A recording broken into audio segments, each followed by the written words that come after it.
Welcome to Taste of Truth Tuesdays, where we'll be serving up bite-sized conversations on all things fitness, nutrition, mindset, and spirituality. So grab your headphones and get ready to taste the truth with us every Tuesday. Subscribe now on your favorite podcast platform because every bite counts.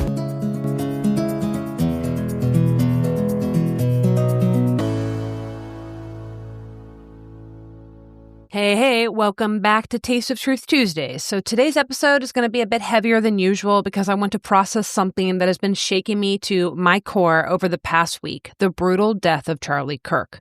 And now, let's just start here. I did not agree with Charlie on everything, especially not his theology. You know me. I do not subscribe to the idea that morality begins and ends with the Abrahamic scriptures. That is a hard pass. But I also cannot deny the impact that Charlie had on me. I spent years watching him debate, learning from the way he sharpened his arguments and stayed composed with people he deeply disagreed with. He's one of the people who actually inspired me to study the Constitution, socialism, and pay more attention to what's happening politically. I love talking to people I disagree with. What has he done over your country? Start an organization that's now on 1,000+ campuses to save the greatest culture and country ever to exist. Is he necessary? Well, considering I've been assaulted, followed, stalked, and had things thrown at me, the greatest protection I have is cameras. We record all of it so that we put on the internet so people can see these ideas collide.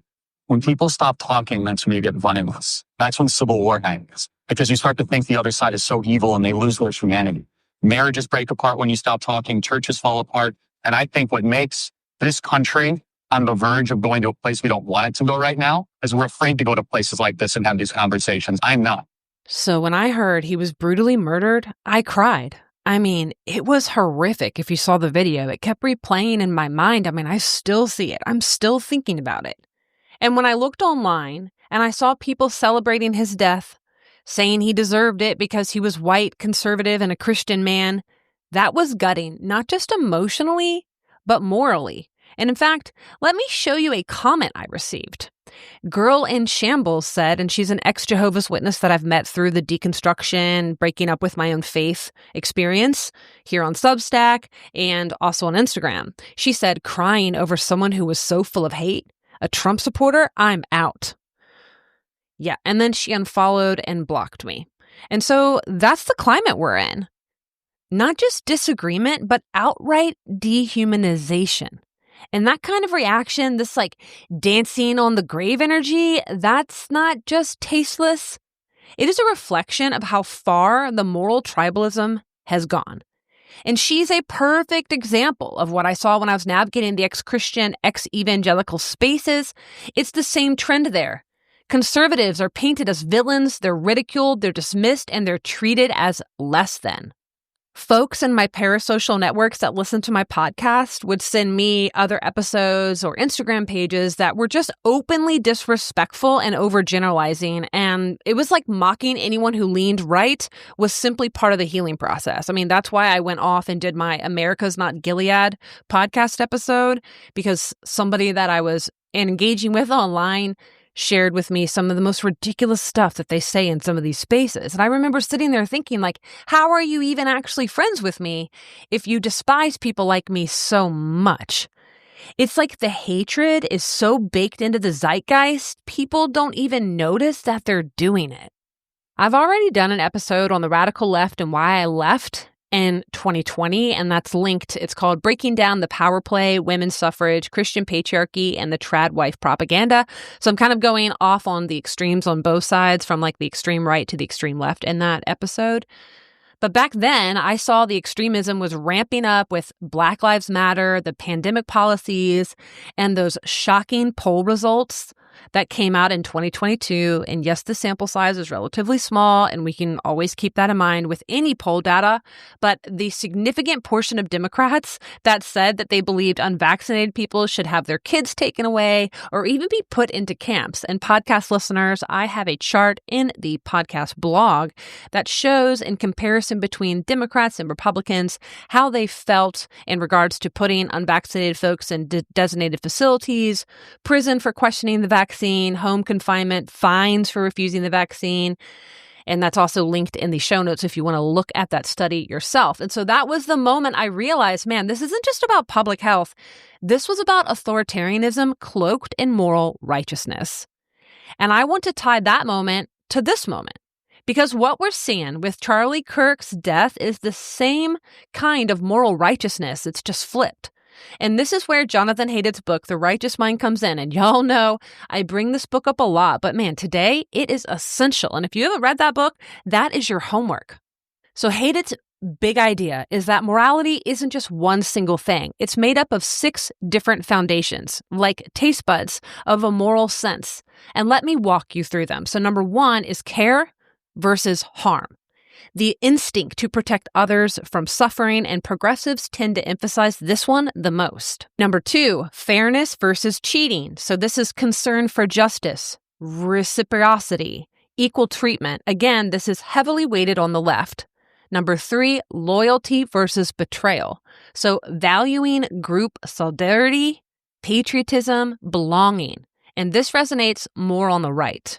Number 4, authority versus subversion. So respect for tradition, leadership, and order. And again, this is much more predominant for conservatives. And number 5 is sanctity versus degradation. So ideas of purity, sacredness, things that must not be defiled. So religion is obviously one form, but health and nature can trigger this too. So conservatives score higher here, but you can also see progressives activated around food purity or environmentalism. And obviously we have the MAHA movement within the right. And so that's also where we're going to see some food purity, which is kind of nice, where we see the blending of 2 sides there. But then 6, liberty versus oppression, the drive to resist domination and protect freedom. And so this does also cut across both sides. It's definitely framed differently, like the right fears big government and the left fears corporate or systemic oppression. So where we really need to wake up and smell the coffee on that one is we're both losing on there. Like, we already have a huge government that's absolutely corrupt. And so really the left and the right narrative needs to crumble. And that's why I wanted to talk about what's going on with Charlie Kirk. It seems like the systems that be are using this to drive a wedge further between the right and the left.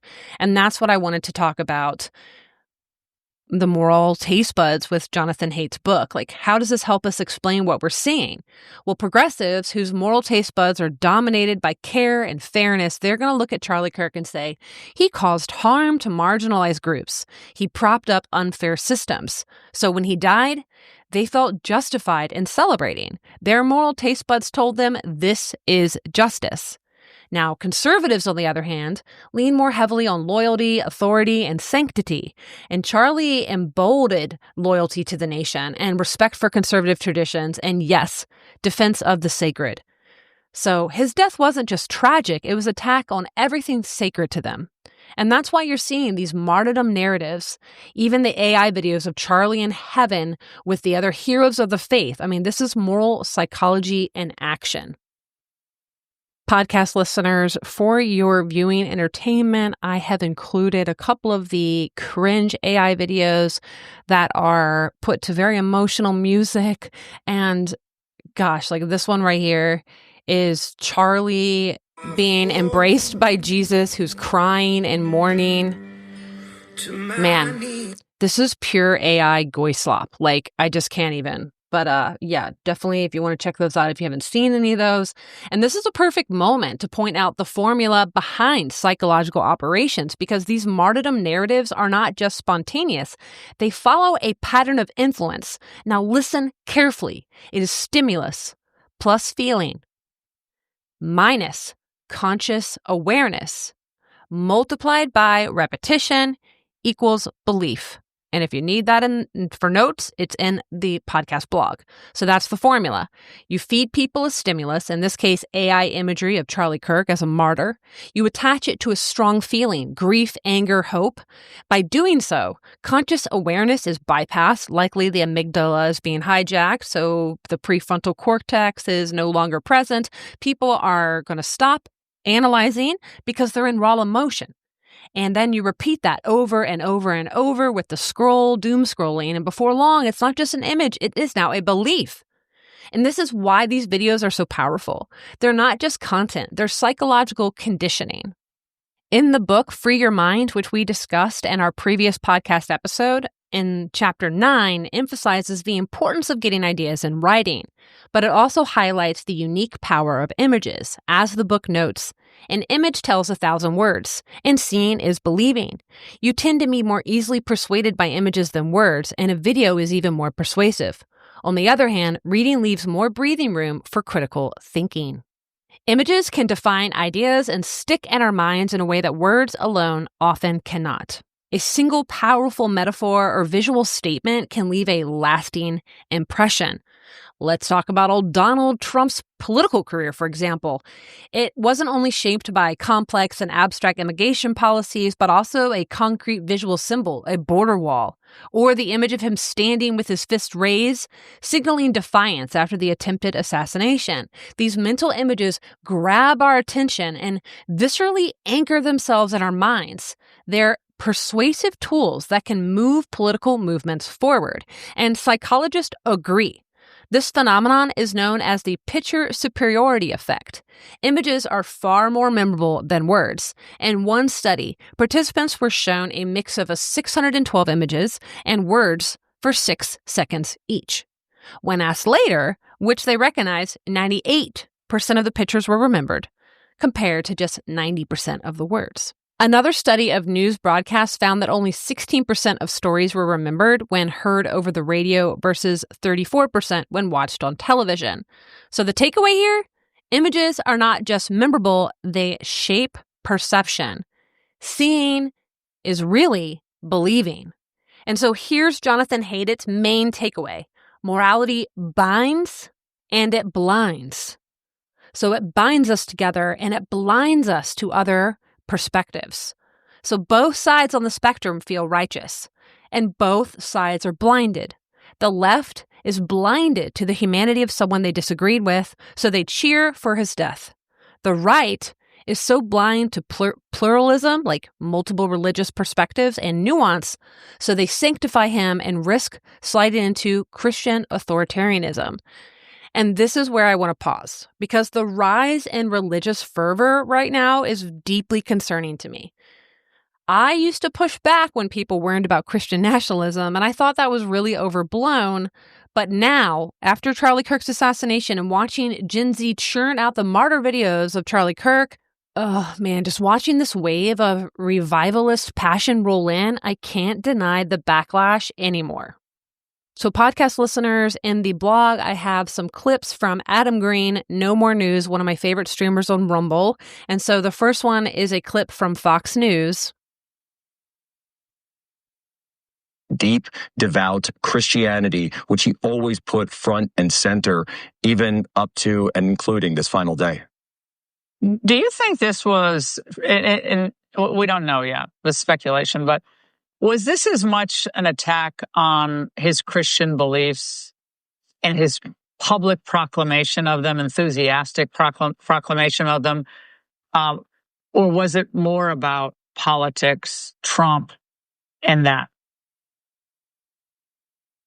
Well, Laura, we'll see, but I think that when it comes to these types of shooters that we've seen so far in the pattern, they see it as all inextricably linked. We just saw an anti-Christian shooter up in Minneapolis, Minnesota. We saw another one in Nashville a few years ago. Mm-hmm. And when you look at the profile of the pattern that's going on the past year, from Butler, Pennsylvania to Luigi Maggioni to this horrific event and some of the information that's come out now of the Wall Street Journal, it's very clear that there seems to be a group of people in this country who hate everything that we stand for. They hate God. They hate Christ. And because they know they can't take Christ out or they can't take God out, what do?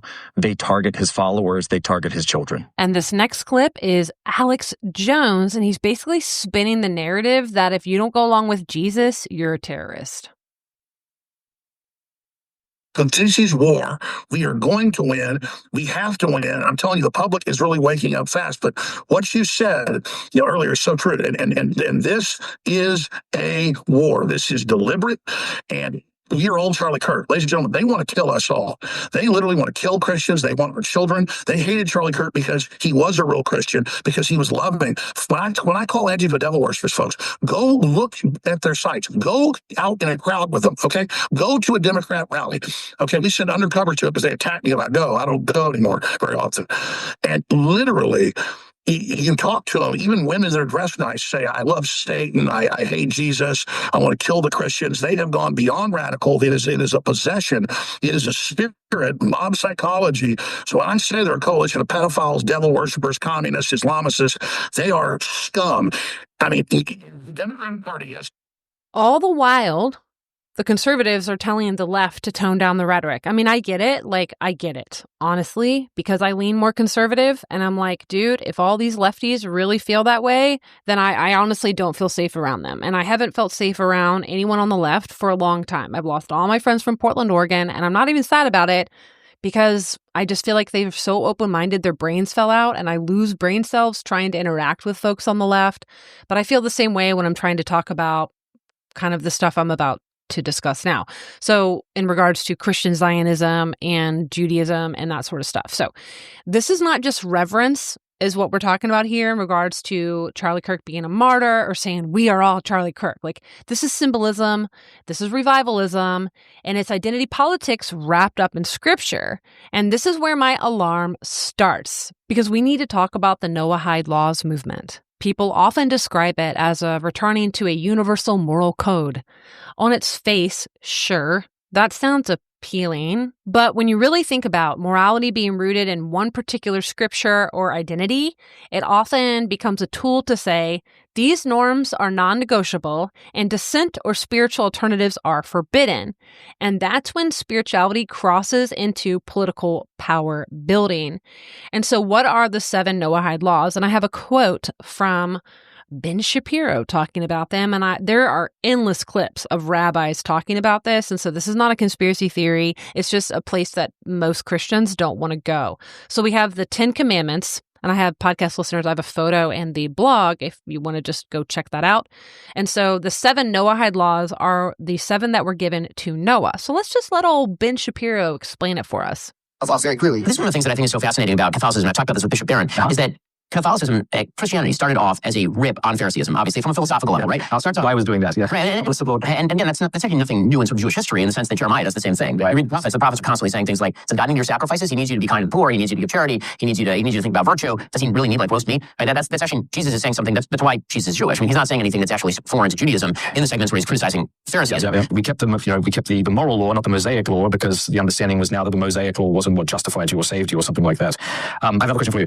Why don't you want me to be a Jew, or do you? I don't care. So why? Because I want you to be Catholic, obviously. Right. No, and by the way, I appreciate it. Yeah. This is what I've always said to my Catholic friends, Protestant friends. Yeah. As long as you're coming at me with a book and not a sword, right. It's great. And they're not being annoying and exactly. berating you or something like that. I mean, even if you want to be annoying about it, that's fine. If you care enough about my soul that you want me to be saved, I appreciate it. Yeah. It's much appreciated. And we'll find out in the overtime period who was right and who was wrong. But why don't you? Because you talked about earlier about the only reason you should believe something is because it's true. Right. You presumably believe I believe falsehoods and you believe true things. So why shouldn't you encourage me to abandon some of my beliefs and adopt some of you? Right. So doctrinally, what Judaism believes is that the commandments of Israel were only given to Israel. Okay. Meaning that the 7 Noahide commandments that I referred to earlier, those are incumbent on all of humanity because they're given to Noah right before the Jews actually arise as an independent family and people. And so those apply to everyone. So if you're not a member of the Judaic tribe, then those rules don't apply to you. So the 613 commandments that apply to me are boiled down to 7 for you. The Jewish doctrine is that as long as you believe in God, as long as the actual 7 commandments to non-Jews are believe in God, no eating of flesh or living animals, you have to establish courts of law, no murder, no sexual sins, no idolatry, and I believe no stealing. It's like 7 of the 10, of the big 10, right? Yeah. We don't actually believe that non-Jews are even bound by the 10 commandments.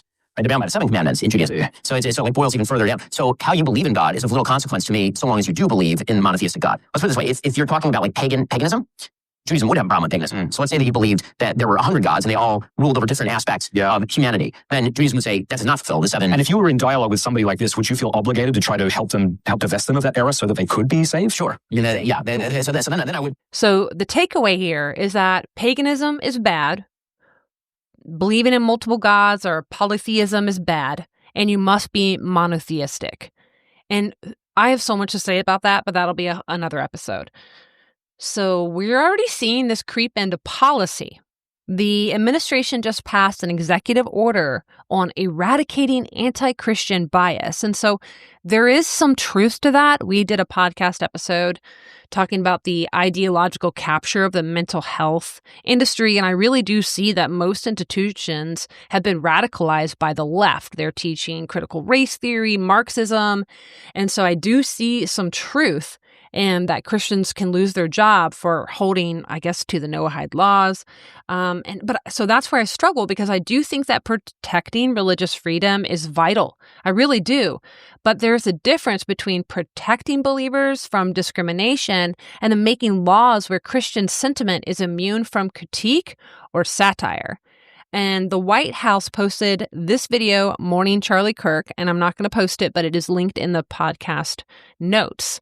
But it does conclude with 1 Corinthians 5 and 15 provide compelling evidence, not only that the intra-biblical, but also extra-biblical, that Jesus Christ was a real historical figure. He lived a perfect life, was crucified, rose on the third day, and is Lord and God. Red flag city. So if you do not see how Christianity and faith in Jesus, a figure that truly probably never existed, is holding this country back and enabling Zionism, it is time to wake up. We've already seen new laws against so-called anti-Semitism that start to look a lot like blasphemy laws. I mean, how long before similar protections are extended to Christian sentiment? And this matters because young people, I think, are going to get swept up into this revivalist Christian Abrahamic framework without maybe realizing it. This reduces room for spiritual alternatives, for pluralism, for traditions like panpsychism or animism, which we'll have episodes on in the future. And these worldviews, they see all of reality as alive, interconnected, and I think they're worthy of respect. It feels way more universal to me, less tied to tribal texts that are made-up myths, less prone to turning spirituality into a weapon of the state. I mean, history has shown us that religious revitalism mixed with nationalism and state power is a dangerous cocktail. Of course, everybody thinks of Nazi Germany, but there's many more examples, like the Protestant Reformation, for example. This binds and it also blinds. And that's why I cannot and will not jump on board with this new wave of Abrahamic revivalism being fueled by Charlie's death. My skepticism is sharpening right here. And this is where I land. I mean, I grieve. I grieve for a man that influenced me. I grieve the way his life was taken and for his family, but I also grieve that the way his death is being used by some to celebrate evil and by others to canonize him into sainthood. Both sides reveal how morality binds and blinds, the theme of today's episode. And if we don't wake up to that, we keep swinging between these authoritarian extremes. And I want to close with a reminder from Jonathan Haidt himself. He wrote, "Social scientists have identified at least three major forces that collectively bind together successful democracies. 1, social capital, extensive social networks with high levels of trust. 2, strong institutions. And 3, shared stories. We are now at the greatest level of political polarization since the 1860s. It's more necessary than ever to return to these three forces in every way that we can, individually and as a society." And so where I want us to go, beyond tribal stories of vengeance or martyrdom and back towards trust, strong institutions, and stories that unite us rather than divide us. So that's all I have for you today, folks. Please maintain your curiosity, embrace skepticism, and keep tuning in. And there's lots of further reading and sources in the podcast show notes. So thanks again, and I hope you have a great week.